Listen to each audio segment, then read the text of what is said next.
ಸ್ನೇಹಿತರೆ, ಕುಂದಾಪುರ ಕನ್ನಡದಲ್ಲಿ ಮಾತಾಡಿದ್ರೆ ಹೆಚ್ಚಿನ ಜನಕ್ಕೆ ಇಲ್ಲಿ ಅರ್ಥ ಆಗ್ತದೆ, ಯಾಕಂದರೆ ಎಲ್ಲ ಹೆಚ್ಚಿನವರು ಇಲ್ಲಿಯವರೇ. ಆದರೆ ಹೊರಗಿಂದ ಬಂದ ಜನಗಳಿಗೆ ಇಪ್ಪು ಕಾರಣಕ್ಕೆ ಈಗ ಕುಂದಾಪುರ ಕನ್ನಡ ಮಾತಾಡ್ರೆ ಅರ್ಥ ಆಗ್ತೋ ಇಲ್ಲ ನಂಗೆ ಸ್ವಲ್ಪ ಸಂದೇಹ ಇತ್ತು. ಎಂಥದೇ ಇರಲಿ, ನಮ್ಮ ಕುಂದಾಪುರ ಕನ್ನಡ ಒಂದು ಜಾಪೆ ಬೇರೆ.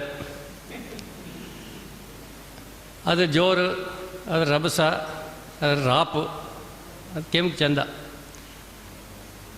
ನನಗೆ ತುಂಬ ಖುಷಿ ಕುಂದಾಪುರ ಕನ್ನಡ ಅಂತ ಹೇಳಿದ್ರೆ.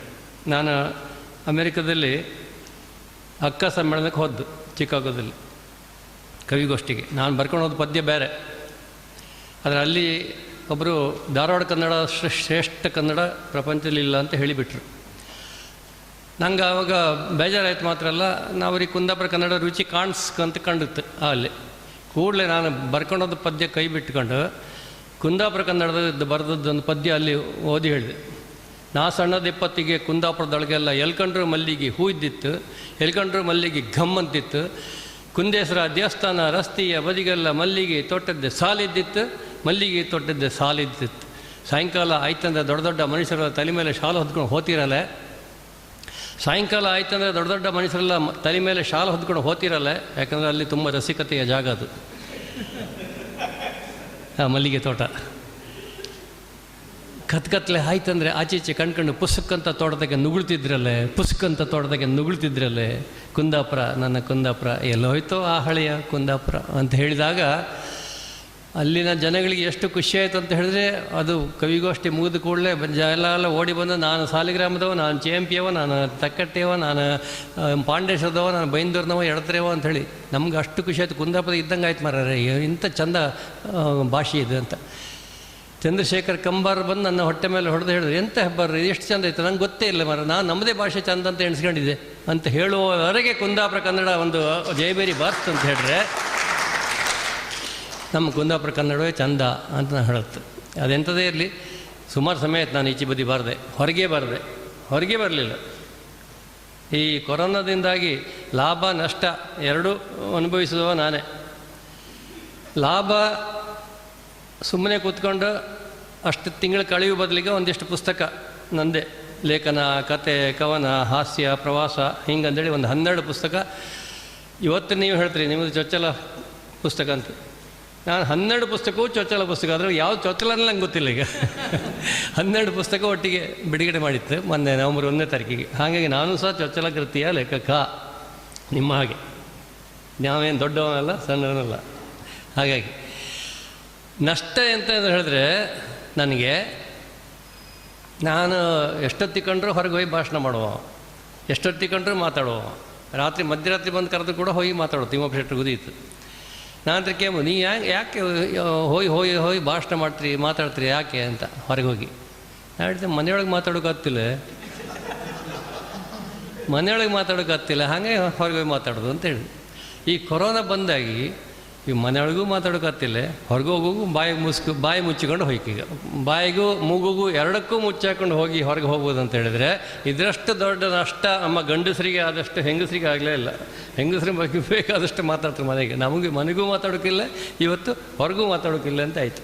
ಹಾಗೆ ಇವತ್ತು ಮುಷ್ತಾಕ್ ಹೆನ್ನಬೈಲ್ರವರು, ಸುರೇಂದ್ರ ಅಡಿಗರು, ನಮ್ಮ ಡಾಕ್ಟ್ರು ಇಲ್ಲಿ ಬರ್ಕಂತ ಹೇಳಿದಾಗ ನಾನು ಕಾಂಬ ಒಂದು ಚಾನ್ಸ್ ತಗೊಂಬ, ಎಂಥ ರಿಸ್ಕ್ ತಗೊಂಬ, ಎಂಥರ ಆದರೆ ಆತು ಕಾಂಬ ಅಂಥೇಳಿ.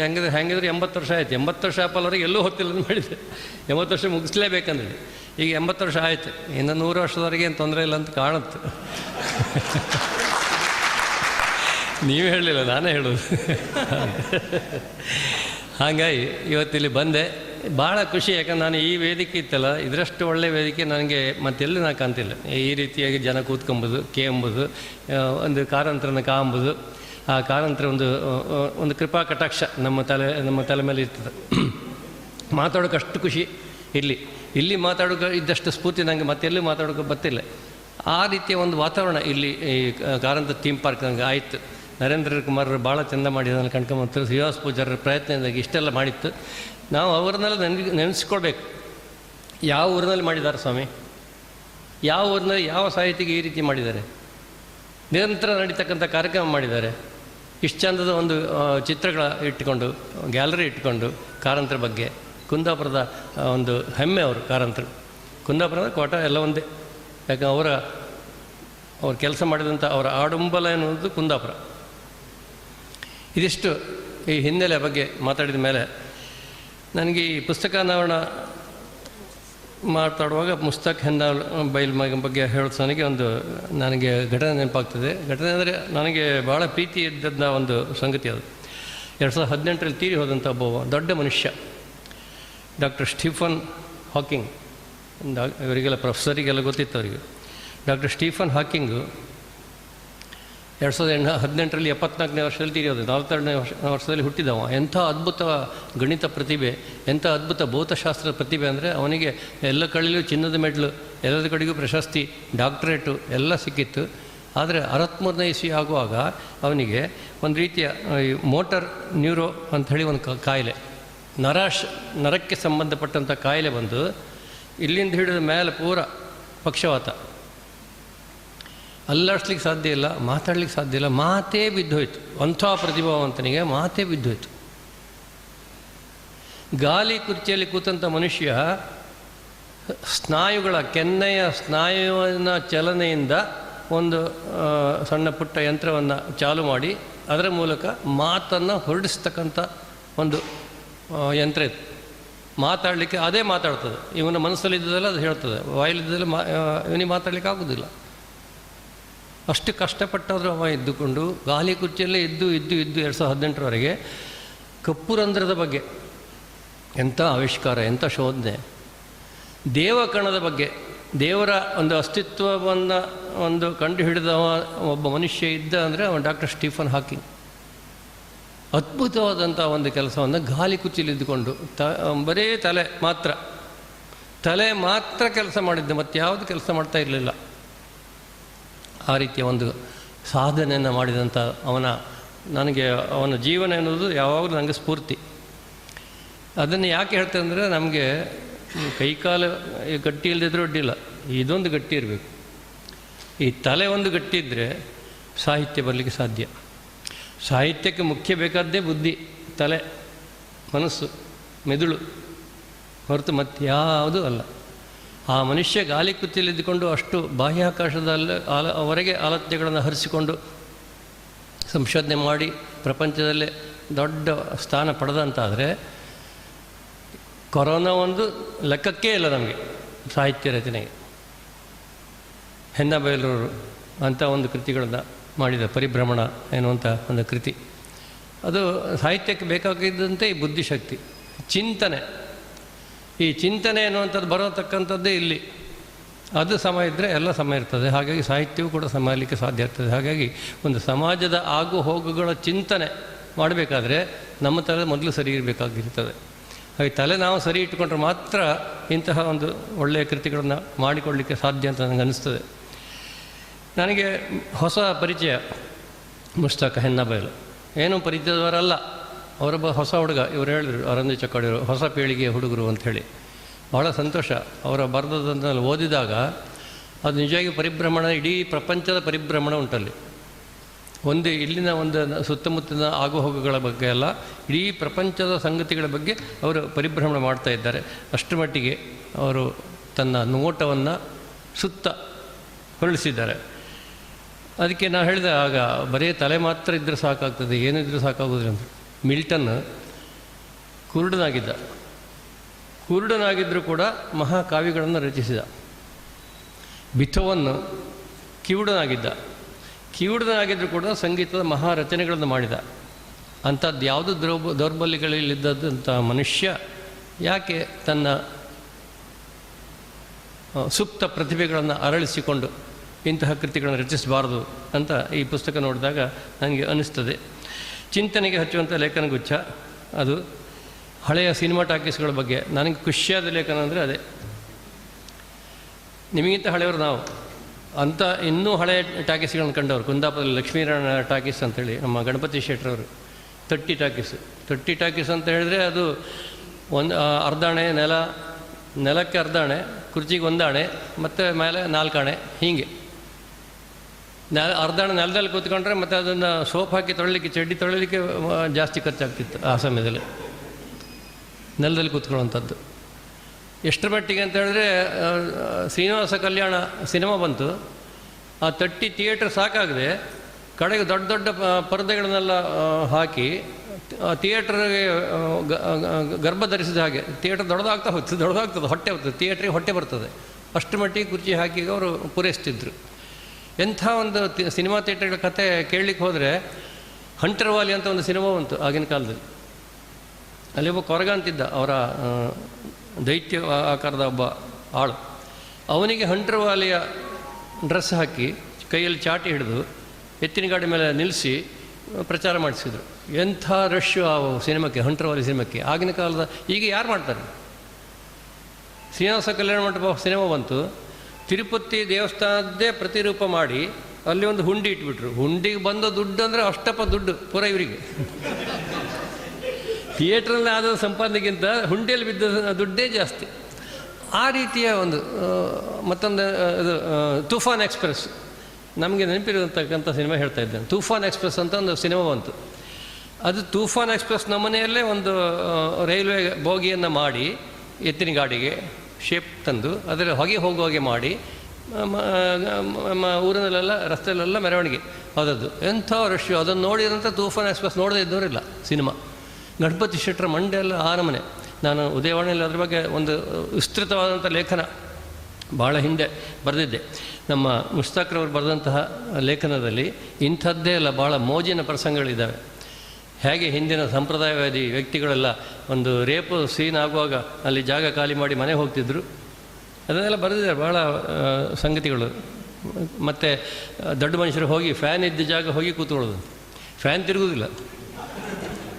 ಫ್ಯಾನ್ ತಿರುಗದೆ ಎಷ್ಟೋ ಸಮಯ ಆಯಿತು, ಆದರೂ ಅವರಿಗೆ ಫ್ಯಾನ್ ಇದ್ದ ಜಾಗದಲ್ಲಿ ಹೋದಕ್ಕೆ ಪ್ರೆಸ್ಟೀಜ್ ಇರುತ್ತೆ. ಅವರಿಗೆ ಅವರ ಒಂದು ಪ್ರತಿಷ್ಠೆಗೆ ತಕ್ಕ ಹಾಗೆ ಫ್ಯಾನ್ ಇದ್ದ ಜಾಗದಲ್ಲಿ ಕೂತ್ಕೊಳ್ಳೋದು, ಫ್ಯಾನ್ ತಿರುಗದೇ ಇದ್ರೂ ಅಡ್ಡಿಲ್ಲ. ಆ ನಮನೆಯ ಲೇಖನಗಳನ್ನೆಲ್ಲ ಓದಿದಾಗ ತುಂಬ ಸಂತೋಷ ಪಡ್ತಕ್ಕಂಥ ಲೇಖನಗಳು. ಮಾತ್ರವಲ್ಲ, ಅವರು ಚಿಂತನೆಗಳನ್ನು ಹೇಳಿದ್ನಲ್ಲ. ಮತ್ತು ಇನ್ನೊಂದು ಅವರ ಲೇಖನದಲ್ಲಿ, ಥಿಯೇಟ್ರ್ ಬಗ್ಗೆ ಬರೆದಂಥ ಲೇಖನದಲ್ಲಿ ಜನ ದುಃಖದ ಸೀನ್ ಬಂದಾಗ ಅಳುವುದು, ಸುಖದ ಸೀನ್ ಬಂದಾಗ ನಗುವುದು, ಇದನ್ನೆಲ್ಲ ಬರೆದಿದ್ದಾರೆ.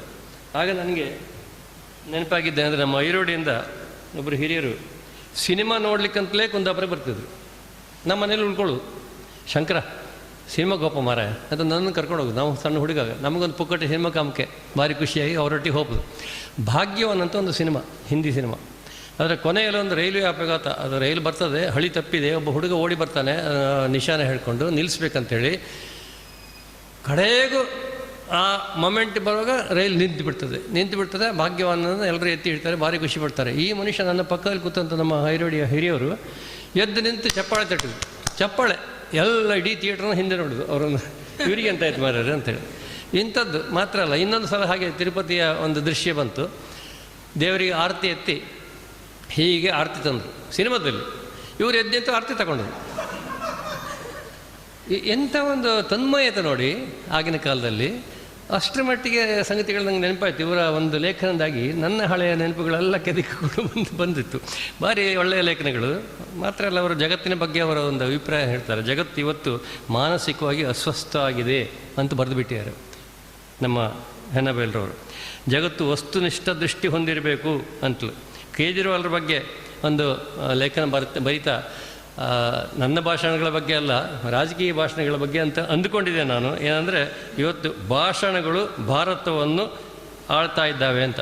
ಇವತ್ತು ಭಾಷಣಗಳೇ ಭಾರತವನ್ನು ಆಳ್ತಾ ಇದ್ದಾವೆ ಅಂತ. ಅದು ಯಾರ ಒಂದು ದೃಷ್ಟಿ ಇಟ್ಕೊಂಡು ಹೇಳಿದ್ದಾರೆ ಅಂತ ನೀವೇ ಆಲೋಚನೆ ಮಾಡಬೇಕು, ನಮಗೆ ಗೊತ್ತಾಗೋದಿಲ್ಲ. ಕೊರೋನಾ ಬಗ್ಗೆ 4-5 ಲೇಖನಗಳನ್ನು ಬರೆದಿದ್ದಾರೆ. ಭಾಳ ಒಳ್ಳೆಯ ಲೇಖನಗಳು. ಕೊರೋನಾಕ್ಕೆ ನಾವು ಯಾಕೆ ಹೆದರಬೇಕಾ ಬೇಡವಾ, ಅದು ದೇವರ ಶಾಪವಾ, ಯಾಕೆ ಬಂತು ಕೊರೋನಾ ಎನ್ನುವಂಥದ್ದು. ನಿಜವಾಗಿ ಅದು ಕೆಲವು ಸಲ ನಮಗೆ ಆಶ್ಚರ್ಯ ಆಗ್ತದೆ, ಈ 100 ವರ್ಷಕ್ಕೊಂದು ಸಲ ಯಾಕೆ ಹೀಗೆ ಬಿಡುಗು ಬರ್ತದೆ ಅಂತೇಳಿ. ಆ ಪಂಪೆಯ ಕತೆ ಕೇಳಿದವರಿಗೆ, ಪಂಪೆಯ ಕತೆ ಓದಿದವರಿಗೆ ಅರ್ಥ ಆಗ್ತದೆ. ಪಾಪಗಳು ಜಾಸ್ತಿ ಆದಾಗಲೆಲ್ಲ ದೇವರು ಇಂಥದ್ದೊಂದೊಂದು ಮಾಡ್ತಾನೆ ಅಂತ. ಪಾಂಪೆಯ ಕತೆ, ಪಾಂಪೆಯಲ್ಲಿ ಅಷ್ಟು ಅನಾಚಾರ, ವ್ಯಭಿಚಾರ, ಕೊಲೆ, ಸುಲಿಗೆ, ದರೋಡೆ, ಹಿಂಸೆ ಜಾಸ್ತಿಯಾಗಿ ಕೊನೆಗೆ ಇಡೀ ಪಾಂಪೆ ಅನ್ನುವಂಥದ್ದು ಭೂಕಂಪದಲ್ಲಿ, ಚಂಡಮಾರುತದಲ್ಲಿ, ನೆರೆಗಳ ಸಿಕ್ಕಿ ಸಮುದ್ರದಲ್ಲಿ ಮುಳುಗಿಯೇ ಹೋಯಿತು. ಇವತ್ತು ನಮಗಾಗ್ತಕ್ಕಂಥ ಅದೇ ಅಂತ. ಇದೆಲ್ಲ ಕೆಲವು ನಂಬಿಕೆಗಳಿಗೆ ಸಂಬಂಧಪಟ್ಟಂಥ ಸಂಗತಿಗಳು, ಯಾರೇನು ಹೇಳಲಿಕ್ಕೆ ಆಗೋದಿಲ್ಲ. ಯಾಕಂದರೆ ನಾಸ್ಟ್ರಡಾಮಸ್ ಅದನ್ನು ಮುಂಚೆ ಕಂಡಿದ್ದಾನೆ ಅಂತಲೇ ಹೇಳುವವರು ಇದ್ದಾರೆ, ಅವ ಕಾಣಲಿಲ್ಲ ಅಂತ ಹೇಳುವವರು ಇದ್ದಾರೆ.